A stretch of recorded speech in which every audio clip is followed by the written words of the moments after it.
오늘 말씀은 학개서 2장 1절에서 9절까지 말씀입니다. 나중 영광이 이전 영광보다 크리라 라는 제목으로 함께 나누겠습니다. 이 학개 선지자는 하나님께서 부르실 때에 이제 낙심되고 좌절해 있는 이 유다 백성 가운데 하나님의 뜻을 전함으로써 하나님이 다시 행하실 것을 기대하게 하신 선지자입니다. 이제 바벨론에 의해서 유다가 멸망을 당했지만 하나님이 다시 또 페르시아를 일으키셔서 페르시아가 바벨론을 이기고 또 페르시아의 정책이 바벨론의 정책과 반대로 포로들을 다시 귀환하게 해줌으로써 유다 백성들이 귀환할 수 있는, 포로에서 유다 땅으로 돌아와서 유다 땅 가운데 성전을 그리고 이 마을을 다시 재건할 수 있는 기회를 얻었습니다. 맨 처음에 이제 포로 상태이긴 하지만 그래도 내 고국 땅으로 돌아간다는 기회를 얻었다는 것이 너무나 큰 일이었고 기쁨이 충만해졌습니다. 그래서 그 일을 아주 그냥 한 번에 다 할 줄 알았어요. 근데 막상 땅에 돌아와 보니까 녹록지가 않은 거예요. 이미 이제 잡혀가 있는 날 동안에 유다 땅 가운데 새롭게 형성되어 있는 이방 민족들의 세력이 있고, 그래서 그 땅을 다시 재건한다는 것이 쉽지가 않았습니다. 그래서 하다가 중단됐어요. 그렇게 기대감을 갖고 시작했지만 결국은 중간에 멈출 수밖에 없었습니다. 여러분, 아예 시작을 안 하고 처음으로 할 때야 막 열정을 태울 수가 있지만 그것이 한번 실패를 겪고 좌절을 겪으면 거기서 무너져 내릴 수밖에 없는 거예요. 기대가 컸던 만큼 실망도 커지는 것이죠. 이제 어떻게 보면 더 어두워진 상황입니다. 더 좌절감에 빠져 있는 상태예요. 고국만 돌아가면 뭔가 될 줄 알았는데 막상 돌아와 보니까 자기들이 기대했던 것, 자기들이 계획했던 것이 하나도 이루어지지가 않았습니다. 이루어질 줄 알았는데 안 이루어졌어요. 근데 그 이유는 자기들의 생활의 문제였고 삶의 문제였고 자기들이 맨 처음 가져왔던 생각과 이 순수한 마음보다 점점 챙겨질 게 많아진 거예요. 그래서 결국은 실패했습니다. 그런 상태에서 하나님이 내가 너희를 보낸 것은 이곳에서 좌절하고 있으라고 보낸 것이 아니라 다시 일어나라고 보낸 것이다 라고 메시지를 보내면서 다시 이 일을 행하게 만드신 그 선지자가 바로 학개 선지자입니다. 1절과 2절 말씀을 보면은 일곱째 달 곧 그 달 21일에 여호와의 말씀이 선지자 학개에게 임하니라. 이르시되 너는 스알디엘의 아들 유다 총독 수룹바벨과 여호사닥의 아들 대제사장 여호수아와 남은 백성에게 말하여 이르라. 이 땅 가운데 남은 백성들, 이 땅 가운데서 이제 돌아와서 이 수많은 세월 동안에 좌절 속에 쌓여있던 이들에게 하나님은 드디어 하나님의 음성을 전하십니다. 그것이 바로 3절 말씀부터입니다. 3절 말씀부터 보면 이렇게 나와 있습니다. 너희 가운데 남아있는 자 중에서 이 성전의 이전 영광을 본 자가 누구냐? 이제 이것이 너희에게 어떻게 보이느냐? 이것이 너희 눈에 보잘것없지 아니하냐? 여러분, 우리 인생을 보면 아무리 자랑하고 싶어도 자랑할 게 없는 것이 인생입니다. 여러분, 자랑할 게 뭐가 있는지 한번 생각해 보세요. 내가 지금 현재 정말 사람들한테 내보이고 싶은 게 뭔지를 한번 보십시오. 우리는 세상을 살아가면서 세상의 제도 속에서 그 제도 속에서 남보다 많이 가진 거, 남보다 조금 더 뛰어난 거, 남이 할 수 없는 거를 하는 것으로 만족하는 삶을 살아갑니다. 그리고 그것이 아니다 할지라도 무언가 채워진 무엇으로 나를 증명하고 싶어 해요. 내 안에 무엇이 있는가를 다시 한번 돌아보고 다시 한번 돌아볼 때에 어떻게 보면은 먹고 사는 거, 그게 좀 윤택하면은 잘 사는 거고 그게 좀 부족하면 못 사는 거예요. 그걸 기준으로 우리는 내 자신의 인생을 성공했다, 실패했다 논하고 있는 겁니다. 남보다 큰 집, 남보다 더 많은 음식, 남이 가지지 못한 것, 익히지 못한 것, 그 기술들, 내가 남들보다 뛰어나다고 생각하는 것이 무엇인지를 한번 생각해 보십시오. 저는 저 스스로에게도 견딜 수가 없었습니다. 그런데 하나님 말씀하십니다. 내가 목표한 것이, 내가 뜻하던 것이 이루어지지 않은 그 자리에서 이것이 진짜 나에게 행복이었을까? 공허한 외침만 돌아온다는 거예요. 보잘것없지 아니하냐? 내가 쌓은 게 무엇이냐? 내가 이룬 게 무엇이냐? 내가 자랑할 것이 무엇이냐? 또 좌절할 것은 무엇이냐? 도대체 무엇이 너를 평가하고 무엇이 너를 지치게 만들고 무엇이 너를 슬프게 만들고 무엇이 너 안에서 너 자신을 초라하게 만든다는 말이냐? 그때 하나님께서는 이렇게 말씀하십니다. 그러나 여호와가 이르노라. 스룹바벨아 스스로 굳세게 할지어다. 여호사닥의 아들 대제사장 여호수아야 스스로 굳세게 할지어다. 여호와의 말이니라. 이 땅 모든 백성아 스스로 굳세게 하여 일할지어다. 내가 너희와 함께하노라. 만군의 여호와의 말이니라. 스스로 굳세게 할지어다.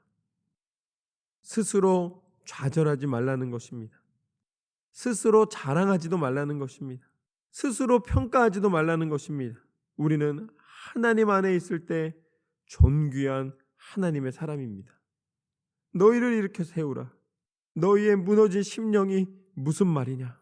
너희의 심령이 왜 이렇게 무너지고 있느냐? 도대체 무엇 때문에 좌절하느냐? 하나님은 우리 가운데 말씀해 주십니다. 스스로 굳세게 할지어다. 여러분, 이 세상은 육신을 입고 살아가지만 우리는 하나님의 입김으로 하나님의 형상으로 지음을 받은 영적인 사람들입니다. 사단은 끊임없이 우리가 육신의 사람이라고 말을 해줘요. 많이 먹어야 되고 좋은 걸 먹어야 되고 좋은 걸 입어야 되고 좋은 곳에 거해야 되고 그게 행복이라고 자꾸 이야기를 합니다. 육신을 채워줬을 때에 그 육신의 평가가 인생의 의미라고 자꾸 이야기를 해줘요. 아닙니다. 오늘 하나님 분명히 말씀하십니다. 없어도 하나님을 바라보는 것이 축복이며 능력입니다. 내 육신을 채우는 데서 만족하는 것이 하나님의 사람이 아니에요. 내 영혼이 무엇으로 채워져 있는가? 내 영혼이 스스로 굳세게 할 수 있는가? 못하죠. 하나님의 말씀을 읽지 않았는데 어떻게 스스로 굳세게 되겠습니까? 하나님이 우리 가운데 임하셔서 뜻하시는 바를 깨닫지 못했는데 어떻게 스스로 굳세게 할 수가 있겠어요? 우리를 굳세게 하는 것은 하나님의 뜻입니다. 돈을 많이 벌면 굳세게 될 것 같죠?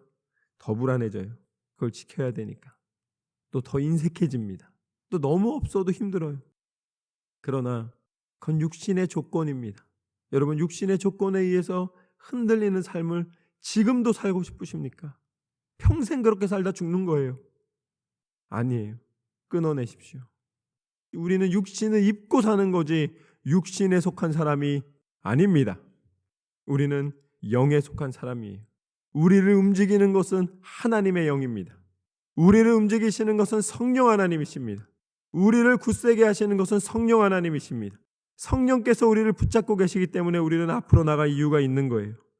우리가 하나님의 뜻을 온전히 받고 하나님이 원하시는 뜻을 쫓아 나아가기 시작하면 우리의 연약해진 근육과 연약해진 신경과 연약해진 마음과 연약해진 모든 것을 하나님께서 굳세게 하시고 회복시키시고 치료하시고 하나님의 도구로 사용하시는 줄로 믿습니다. 하나님은 그것을 우리 가운데 행하시기를 원하십니다. 너희가 애굽에서 나올 때에 내가 너희와 언약한 말과 나의 영이 계속하여 너희 가운데 머물러 있나니 너희는 두려워하지 말지어다. 세월이 너무나 많이 흘렀습니다. 출애굽한 지 이미 오랜 시간이 흘렀어요. 그런데 하나님 뭐라고 말씀하십니까? 나는 너희와 한 번도 떠난 적이 없다는 거예요. 두려워하지 말라는 것입니다. 여러분, 우리가 인생의 조건 때문에 하나님이 계시냐 안 계시냐를 논할 때가 아닙니다. 하나님은 한 번도 여러분을 떠나신 적이 없으세요. 어떻게 알 수 있느냐고요? 여러분, 호흡하고 계시잖아요. 그 호흡을 주신 분이 하나님이십니다. 숨 쉬고 계시잖아요. 하나님이 그 숨 쉬고 계신 동안에 한 번도 떠난 적이 없다는 사실을 기억하십시오. 이방 민족이기 때문에 아니에요. 하나님은 이방 민족이냐 이스라엘 민족이냐 구별하지 않습니다. 이스라엘 민족과 유다 민족이 구별된 유일한 이유는 예수 그리스도가 오시는 통로로 사용하신 것, 그래서 하나님의 백성이라는 그 칭함을 받은 특권이 있을 뿐이지, 그것은 특권 맞습니다. 그러나 그것이 하나님의 사랑의 증거는 아니에요. 하나님의 사랑의 증거는 모든 인류에게 주신 호흡에 있습니다. 그럼 목사님, 죽으면 끝나나요? 아니에요. 우리가 그 호흡이 육신의 호흡을 주신 하나님 앞에 감사하고 나아갈 때에 육신을 입고 사는 동안에 이 육신을 사용해서 하나님 원하시는 뜻대로 순종하고, 궁극적으로는 하나님은 이 육신을 움직이는 영, 그 영의 영원한 생명을 허락하여 주셨습니다. 가만히 보니까 다 영원히 살아요. 영원한 생명은 이미 주신 하나님의 축복이에요. 영원히 안 사는 사람은 없어요. 우리의 영이 죽지 않습니다. 우리의 영은 하나님이 존재하게 하신 이 시간 온전히 영원히 사는 거예요. 그런데 거기서 갈림길은 딱 하나인 거죠. 지옥으로 가느냐, 천국으로 가느냐. 그래서 우리가 말하는 영원한 삶은 무엇이냐면 바로 천국 가는 거를 이야기하는 것입니다. 원래는 다 영원히 살아요. 그런데 우리가 그리스도인으로서 영원히 산다는 것은 하나님의 천국에 들어가는 것을 말씀해 주시는 것입니다. 그래서 이 땅 가운데 그리스도인으로서 예수님의 이름을 온전히 믿고 다시 한번 내 심령을 새롭게 하여 하나님의 뜻대로 순종하는 사람은 누구도 실패한 사람이 없습니다. 물론 인생의 평가로는 성공했냐 실패했냐를 논할 수 있겠죠. 그러나 그것은 세상의 판단일 뿐입니다. 하나님의 사람은 실패하는 사람이 없어요. 왜냐하면 궁극적인 우리의 성공은, 우리의 승리는 하나님 나라에 있는 줄로 믿습니다. 그래서 우리는 날마다 승리한 하나님의 승리자로 살아갈 수 있습니다. 그런데 자꾸 사단이 패배자라고 말하는 거예요. 자꾸 세상의 기준으로 우리를 낙심케 하는 것입니다. 다시 한번 선포합니다. 스스로 굳세게 할지어다. 하나님은 여러분을 이미 예수 그리스도의 이름의 권세로 승리자로 불러주신 줄로 믿습니다. 낙담하지 마십시오. 여러분의 마음을 이렇게 세우십시오. 여러분의 기준을 온전히 바꾸십시오. 하나님의 영이 임하셨을 때에 하나님께서 친히 역사하여 주실 줄로 믿습니다. 만군의 여호와가 이같이 말하노라. 조금 있으면 내가 하늘과 땅과 바다와 육지를 진동시킬 것이요 또한 모든 나라를 진동시킬 것이며 모든 나라의 보배가 이르리니 내가 이 성전의 영광이 충만하게 하리라. 만군의 여호와의 말이니라. 하나님은 하나님의 약속을 지키십니다. 하나님께서는 이 땅 가운데 분명히 말씀하셨습니다. 내가 이 땅을 진동시킬 것이다. 이 땅은 하나님의 심판을 견디지 못할 것이다. 흔들린다는 거예요. 진동된다는 것입니다. 여러분, 우리가 육신을 입고 있는 이 몸은 다 흙으로 돌아가는 땅입니다. 그렇기 때문에 하나님께서 우리 가운데 축복해 주시고 인도해 주시기 원하시는 것은 우리가 땅에 속하고 육신에 속해서 이 땅과 함께 진동되어 흔들리어 그 땅 가운데서 심판받는 것을 하나님 원하시는 것이 아니라 우리의 영이 충만하여 하나님의 뜻 가운데 구원받은 하나님의 백성으로 살아가기를 원하십니다. 그래서 하나님이 이렇게 말씀하십니다. 8절과 9절 말씀을 보면 은도 내 것이요 금도 내 것이라. 만군의 여호와의 말이니라. 이 성전의 낮은 영광이 이전 영광보다 크리라. 만군의 여호와의 말이니라. 내가 이곳에 평강을 주리라. 만군의 여호와의 말이니라. 하나님은 온 땅과 만물을 창조하시고 다스리시는 하나님이십니다. 그래서 하나님은 우리 가운데 가장 선한 것을 허락해 주시기를 원하십니다. 그것은 바로 구원의 능력인데, 금도 내 것이고 은도 내 것이라는 말씀은 그게 없어서 문제가 아니라는 거예요. 그것 때문에 인생에 문제가 생기는 것이 아니다라고 말씀하시는 것입니다. 인생의 문제는 무엇이냐? 구원의 문제이고, 이 문제를 우리가 스스로 해결할 수 없는 것을 하나님은 긍휼히 여겨주셨습니다. 그래서 당신이 친히 이 땅 가운데 오셔서 이 육신의 몸을 입으시고 이 육신의 원리가 아닌 하나님의 원리로 하나님의 뜻대로 하나님의 구원의 능력이 어떻게 나타나는지를 분명히 보여주셨습니다. 그분이 바로 예수 그리스도이십니다. 예수님께서 이 땅 가운데 오셔서 십자가에 달려 죽으심으로 말미암아 오늘 말씀처럼 이 성전의 낮은 영광이 이전 영광보다 크리라. 사람들이 기대했던 메시아가 오시리라 해서 하나님이 예수님을 보내주셨어요. 그랬더니 예수님이 오병이어의 기적을 베푸시고 병든 자를 낫게 하시고 하늘의 비밀을 알려주셨을 때 다 어떻게 했습니까? 사람들이 구름대같이 모였어요. 그래서 예수님을 쫓아다녔습니다. 근데 예수님이 잡혀가고 십자가에 달리시는 상황이 되니까 어떻게 됐습니까? 제자까지 다 도망갔어요. 기대했던 메시아, 사람이 기대했던 구원자, 그게 아니라는 거예요. 하나님의 영광은 무엇을 통해 나타나셨는가? 하나님의 지혜는 무엇을 통해 나타나셨는가? 희생과 사랑과 용서를 통하여 하나님의 뜻을 이루신 줄로 믿습니다. 가만히 우리가 지쳐가는 이유는 무엇이냐면 오늘 그 십자가의 원리를 통하여 하나님이 알려주시는데 우리가 용서하지 않았기 때문입니다. 우리가 미워하기 때문입니다. 우리가 사랑하지 않기 때문입니다. 우리 가운데 예수 그리스도의 십자가의 능력이 나타난다면 우리 마음 가운데 있었던 모든 마음의 짐을 다 십자가 앞에 내려놓으십시오. 내가 가졌던 성공의 기준, 내가 가졌던 행복의 기준, 내가 가졌던 미움의 기준, 그 모든 것들을 다 하나님 앞에 내려놓고 다시 한번 영적으로 깨어 스스로 굳세게 하여 주시옵소서. 예수 그리스도께서 부활하신과 동시에 우리 가운데 허락하여 주신 그 영원한 생명의 능력으로 임하여 주셔서 우리의 영이 충만케 하여 주시고 성령께서 말씀하시는 음성을 듣고 내 삶이 하나님의 성전이며 내 삶이 하나님의 예배이며 내 삶이 오직 하나님의 것임을 고백드리며 나아가게 하여 주옵소서. 하나님은 분명히 약속해 주셨습니다. 나중 영광이 이전 영광보다 크리라.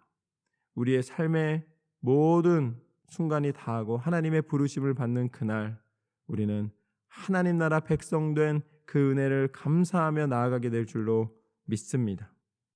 오늘 말씀처럼 끝까지 하나님을 바라보며 이제는 세상의 기준이 아니라 하나님을 바라보는 기준으로 하나님의 뜻하시는 바를 구별하여 날마다 승리하는 저와 여러분의 삶이 되시기를 주님의 이름으로 축원합니다.